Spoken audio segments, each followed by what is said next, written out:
ଗୋଟିଏ ଜଙ୍ଗଲରେ ଦୁଇଟି ଗଛରେ ପାଖାପାଖି ଦୁଇଟି ଚଢ଼େଇ ପରିବାର ରହୁଥିଲେ।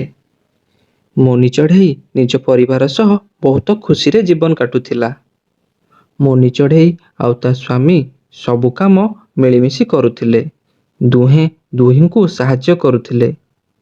ଆଉ ଜଣେ ଅନ୍ୟ ଜଣର ଧ୍ୟାନ ରଖୁଥିଲେ। ହେଲେ ଅନ୍ୟ ଗଛରେ ପାର ଚଢ଼େଇ ରହୁଥିଲା, ଯିଏକି ବହୁତ ଦୁଷ୍ଟ ଥିଲା। ସବୁ ସମୟରେ ନିଜ ସ୍ୱାମୀ ସହ ଝଗଡ଼ା କରୁଥିଲା। ସେ କିଛି ବି କାମ କରୁନଥିଲା।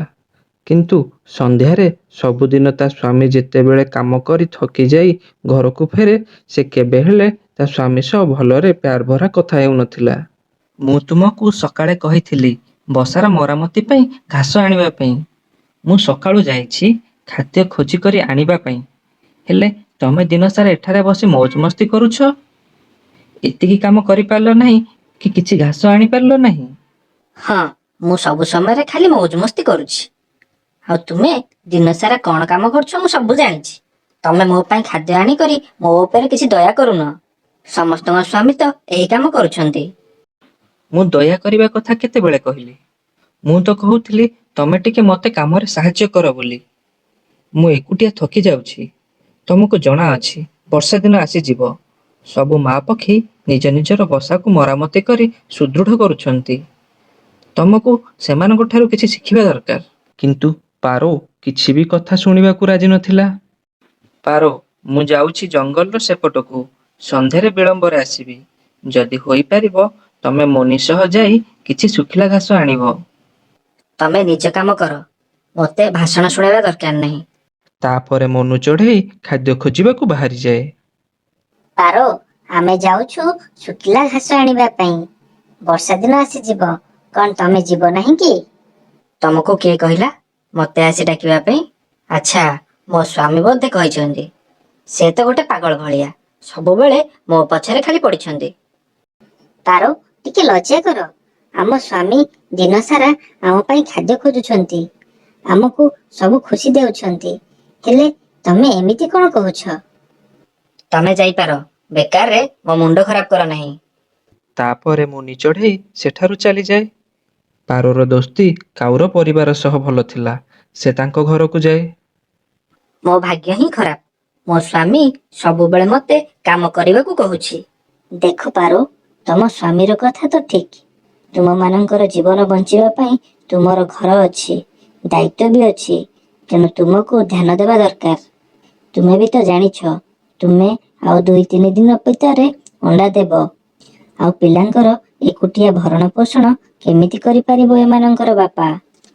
ତୁମେ ବି ମୋ ମନୋଜ ସ୍ୱାମୀ ଭଳିଆ କହୁଛ। ତୁମ ଆଗରେ ବି ସେ ମୋ ବିଷୟରେ ବୋଧେ ଏପଟ ସେପଟ କଥା କହିଛି। ନା, ସେ ମୋତେ କିଛି କହିନାହାନ୍ତି।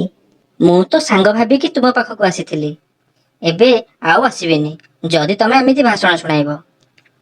ତାପରେ ପାରୋ ରାଗିକରି ସେଠାରୁ ପଳାଇଯାଏ। କଣ ଆସିଗଲ? କଣ କଣ ସବୁ ମୋ ବିରୁଦ୍ଧରେ କହୁଛ ମୋନି ଚଢ଼େଇ ଆଉ ଗୋରି କାଉ ପାଖରେ? ଆରେ ବେବକୁଫ୍, ମୋତେ ତ ଟିକେ ନିଶ୍ୱାସ ମାରିବାକୁ ଦିଅ। ମୁଁ ସକାଳୁ ଯାଇଛି ଆଉ ଏବେ ଫେରୁଛି ଥକା ହୋଇକରି। ଟିକେ ତ ଲଜ୍ଜା କର।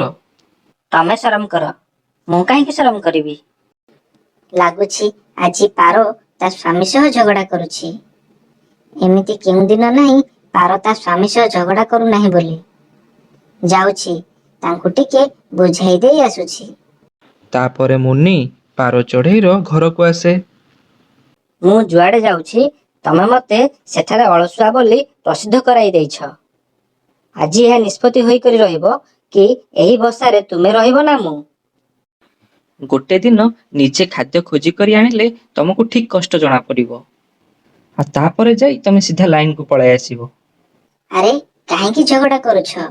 ଚୁପ୍ ହୋଇଯାଅ। ତୁମର ପିଲା ହେବାର ଅଛି, ସେମାନେ କଣ ଶିଖିବେ ତୁମଠାରୁ? ଯାଅ ଏଠୁ, ତୁମକୁ କିଏ ଡାକିଛି? ଆସିଗଲ ମୋତେ ଶିଖେଇବା ପାଇଁ। ପାରୋ, ଗୋଟିଏ ଦିନ ଆସିବ ତୁମେ ପସ୍ତାଇବ ଏହି ସମୟ ପାଇଁ। ମୋ କଥା ମନେ ରଖିଥାଅ। ତାପରେ ମୋନି ଚଢ଼େଇ ସେଠାରୁ ପଳାଇଯାଏ। ତା ପରଦିନ ପାରୋ 2ଟି ଅଣ୍ଡା ଦିଏ। ସେ ଖୁସି ହେବା ବଦଳରେ ରାଗିକରି ନିଜ ସ୍ୱାମୀର ଅପେକ୍ଷା କରିଥାଏ। କଣ ଆସିଗଲ?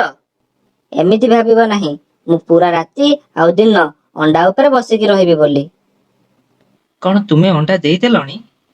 ଏ ଖୁସି କଥା ବି ଝଗଡ଼ା ସହ କହୁଛ? ଏ ତ ବହୁତ ଖୁସିର କଥା। ତମକୁ ହେଉଥିବ ଖୁସି, ମତେ ହେଉନାହିଁ। ମୋର କାମ ତ ଆହୁରି ବଢିଗଲା। ଆଗରୁ ତ ଘର ବହୁତ ଛୋଟ ଥିଲା, ଏବେ ତୁମେ ବହୁତ ଅଭାଗୀ ଅଟ, ଯିଏ ନିଜ ପିଲାଙ୍କୁ ଏମିତି କହୁଛି। ତମେ ଖାଲି ପିଲାଙ୍କ ଧ୍ୟାନ ରଖ, ବାକି ସବୁ କାମ ମୁଁ କରିଦେବି। ମତେ ବି କଣ କାମ କରିବାର ଅଛି ନା କଣ? ସବୁ କାମ ତୁମେ କରିବ, ଆଉ ରାତିରେ ଅଣ୍ଡା ଉପରେ ତୁମେ ବସିବ। ତୁମେ ଆଉ ଝଗଡ଼ା କର ନାହିଁ, ମୁଁ ସବୁ କାମ କରିବି। ଏ ଖୁସିର ସମୟକୁ ଦୟାକରି ଝଗଡ଼ାରେ ପରିବର୍ତ୍ତନ କର ନାହିଁ। ନିଅ, ଏଇ ଖାଦ୍ୟ ଖାଅ, ବହୁତ ଦୂରରୁ ଆଣିଛି ତୁମ ପାଇଁ। ଏମିତିରେ କିଛି ଦିନ ବିତିଯାଏ, ଆଉ ଗୋଟିଏ ଦିନ ପାରର ଅଣ୍ଡାରୁ ଦୁଇଟି ଛୋଟ ଛୋଟ ପିଲା ବାହାରନ୍ତି। ଆରେ, ଏମାନେ ତ ପୁରା ମୋ ଭଳିଆ ହୋଇଛନ୍ତି। କେତେ ସୁନ୍ଦର ଆଉ ପ୍ୟାରା ହୋଇଛନ୍ତି। ନିଜ ପିଲାଙ୍କୁ ଦେଖି ପାରର ମନ ପରିବର୍ତ୍ତନ ହୋଇଯାଏ, ଆଉ ତାର ଶୋଇ ରହିଥିବା ମମତା ଜାଗି ଉଠେ। ଆଉ ସେ ନିଜ ଉପରେ ଲଜ୍ଜିତ ହୁଏ କି ସେ ତା ସ୍ୱାମୀ ପାଖରେ ଏ ପିଲାଙ୍କୁ ନେଇ କେତେ ଉଲ୍ଟାପାଲ୍ଟା କଥା କହୁଥିଲା। ଆଜି ମୁଁ ତୁମ ବାପାଙ୍କୁ ସରି କହିବି। ମୁଁ ତାଙ୍କୁ ବହୁତ ହଇରାଣ କରାଇଛି। ସେ ନଥିଲେ କିଏ ମୋତେ ଆଉ ମୋ ପିଲାଙ୍କୁ ଖାଦ୍ୟ ଆଣି କରିଦେବ।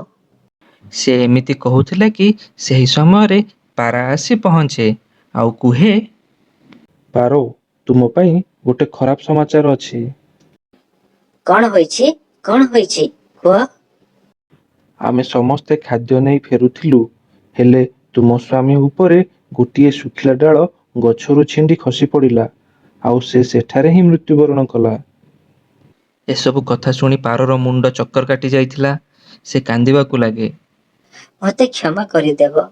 ତମେ ତୁମ ପିଲାଙ୍କୁ ବି ଦେଖିପାରିଲ ନାହିଁ। ଏଇ ଘର ପାଇଁ ତୁମେ ଦିନ ରାତି ଏକ କରି କାମ କରୁଥିଲ। ତମେ ଏତେ ପରିଶ୍ରମ କଲ, ହେଲେ ମୁଁ କେବେ ବି ତୁମର ସମ୍ମାନ କରିନାହିଁ। ଆଜି ସକାଳୁ ମୁଁ ମୋର ଭୁଲ ପାଇଁ ଲଜ୍ଜିତ ଥିଲି, ହେଲେ ତୁମେ ମୋତେ କ୍ଷମା ମାଗିବାର ସୁଯୋଗ ଦେଲ ନାହିଁ। ଏବେ ପାରକୁ ସବୁ କଥା ବହୁତ ବାଧୁଥିଲା। ଏମିତିରେ ସକାଳ ହୁଏ। ପାର ବହୁତ ବ୍ୟସ୍ତ ହେଉଥିଲା। ତା ପିଲାମାନେ ମାତ୍ର ଗୋଟିଏ ଦିନର ହୋଇଥିଲେ। ସେ ସେମାନଙ୍କୁ ଛାଡ଼ି କୁଆଡ଼େ ଯାଇପାରୁନଥିଲା। ଘରେ ଖାଇବା ପାଇଁ ବି କିଛି ଖାଦ୍ୟ ନଥିଲା। ପିଲାମାନେ ବି ଭୋକିଲା ଥିଲେ। ମୁଁ ଯଦି ବାହାରକୁ ଯିବି ନାହିଁ, ତେବେ ଭୋକରେ ମରିଯିବେ ମୋ ପିଲା। ତାପରେ ପାର ଗୋରିକାଉ ପାଖକୁ ଯାଏ। ଗୋରି ଭଉଣୀ, ଆରେ କଣ ହେଲା ପାରୋ? ଆଜି ଏତେ ଭଲରେ ସମ୍ମାନ ସହ କଥା କହୁଛ? ଏମିତି କଥା ମୁଁ କେବେ ଶୁଣି ନଥିଲି। ପାର ଲଜ୍ଜିତ ହୋଇ ନିଜ କଥା କହିବାକୁ ଲାଗେ। ଗୋରି ଭଉଣୀ, ମୋ ସ୍ୱାମୀ ଏବେ ଆଉ ଏ ଦୁନିଆରେ ନାହାନ୍ତି। କାଲି ଏକ ଦୁର୍ଘଟଣାରେ ତାଙ୍କର ମୃତ୍ୟୁ ହୋଇଗଲା।